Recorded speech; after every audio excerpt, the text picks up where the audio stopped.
Breaking now. Kyler Gordon and TJ Edwards are tracking toward a return on a snap count, with the Bears staring at a 72-hour window that could redefine the first quarter of this season. And if you blink, you'll miss the pivot that decides whether this defense looks like the gas unit that bled points in that ugly two-game spiral or the resilient group that just punched back and stole momentum. This isn't rumor season fluff. This is the kind of quiet, practical urgency that happens when a staff refuses to park two starters on IR because they still believe Sunday can move the needle.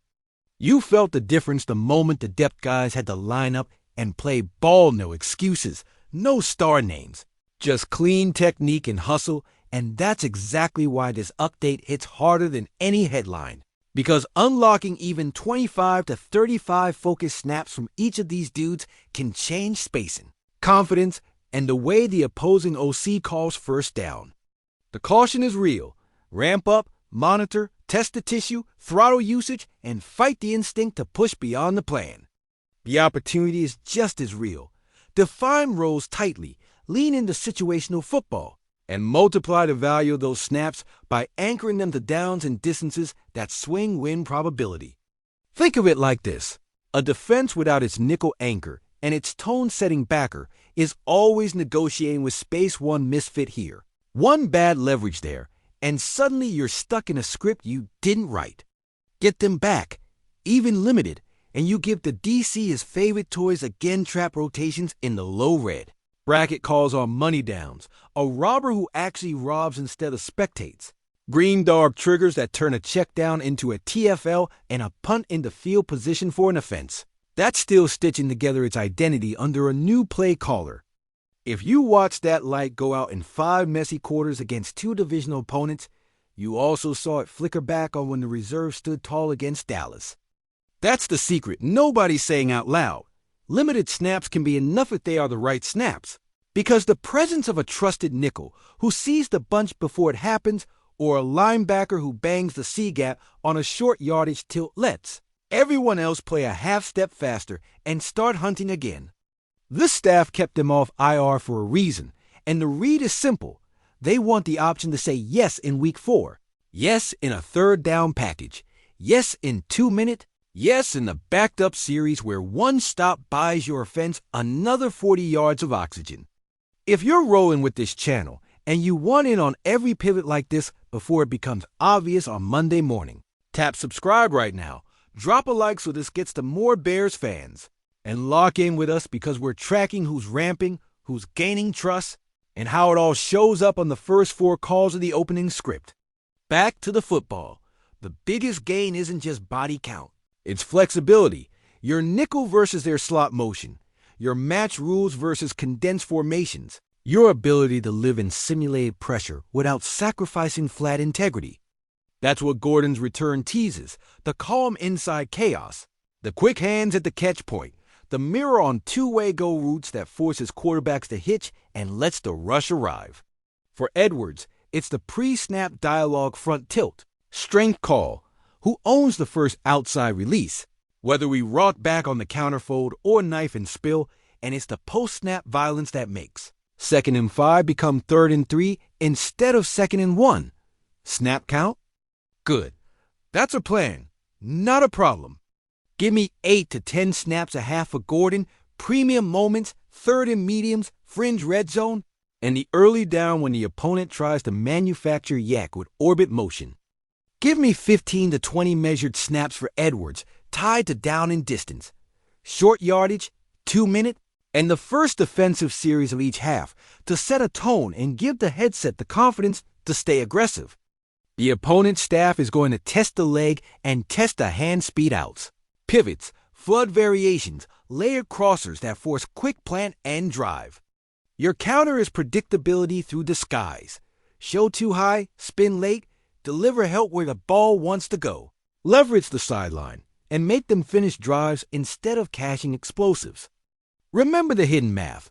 1 extra third down stop is worth roughly 2 extra possessions across a game when your offense is playing on schedule. 1 tip ball that should have been a free release becomes a contested target and a punt. 1 early down where the alley closes like a bear trap flips your call sheet on the next. series and lets the DC dial heat without chasing. People will argue to rest him through the bye. But you don't live in hypotheticals when the locker room just tasted a win. Football is about rhythms. And you don't delay rhythm when the body is cleared and the plan is disciplined. The reason to play them Sunday isn't vanity. It's sequence. You want live reps now so the post-bye game feels like a continuation, not a cold start. You want the communication kinks smoothed before you face a heavier, more self-scouting opponent. You want to stop the film from lying about who you are because tape without your nickel and your communicator can get you tagged as soft in the middle, and that label takes weeks to scrub if you let it set. Think about how this cascades through the depth chart. The corners outside can trust inside leverage and squeeze the fade stop. The safety can get back to being a thief, not a firefighter. The edge can play through the upfield shoulder instead of pausing to peek. And the rotational guys who are playing 55 snaps can go win 32 high-speed reps and keep their gas for special teams. This is what a real ramp looks like. Early series scripted to feel out the opponent's first 15, then high leverage usage to close the half. Rewarm at halftime, green light for the third quarter's first money down, then listen to the body and trust the plan. If the hamstring feels tight, if the grip isn't right, you pull. If it's clean, you layer in a couple more looks, maybe a pressure exchange that puts the nickel off the edge to chase a boot. Maybe a scrape exchange that lets the backer cross face and blow up split zone small additions that pay rent right away. And you better believe the emotional side matters. A team watches who runs out of the tunnel. It hears who sets the huddle. It sees who's back on the grass. And it decides how bold it wants to be. Bold doesn't mean reckless. Bold means precise. You don't need 60 snaps to change a game. You need 12 snaps that land like a hammer on third down. There's also the chess move no one will notice if it works. With Gordon back, you can bait the offense into checking to quick game and then break on timing to steal a pick. With Edwards active, you can bluff the mug, drop out, and bait a throw into a robber who's sitting on the glance. This staff has coached it on the whiteboard for 3 weeks.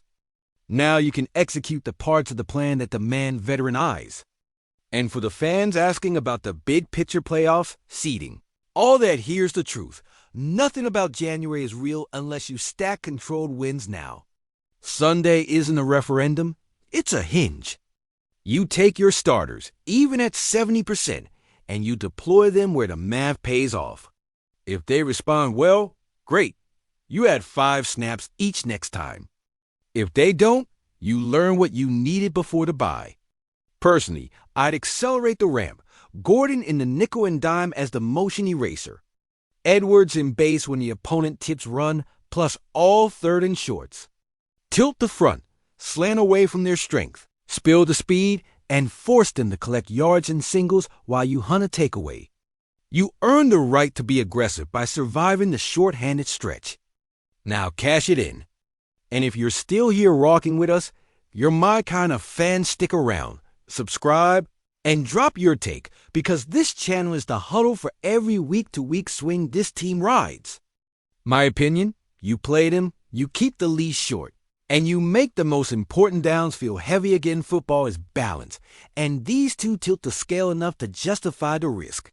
Give me impact over volume, and let this defense rediscover its identity 1/3 down at a time. Do you roll them out Sunday, or wait through the bye? What's your move, Bears fans? Tell me below. I'm reading every single comment because this one is going to define the next month.